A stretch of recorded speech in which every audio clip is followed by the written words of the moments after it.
از صبحونه من میخوای؟ خب ظرف داری؟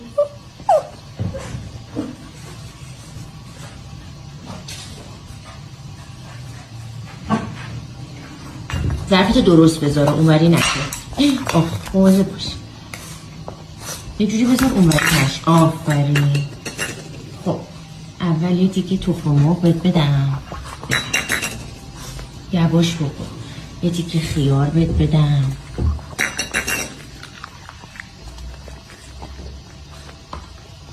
یه تیکه فلفل دلمه‌ای بهت بدم.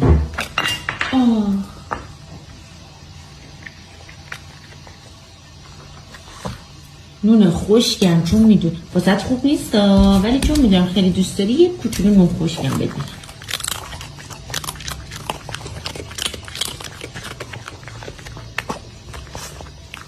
نوش جونه. دوست داشتی؟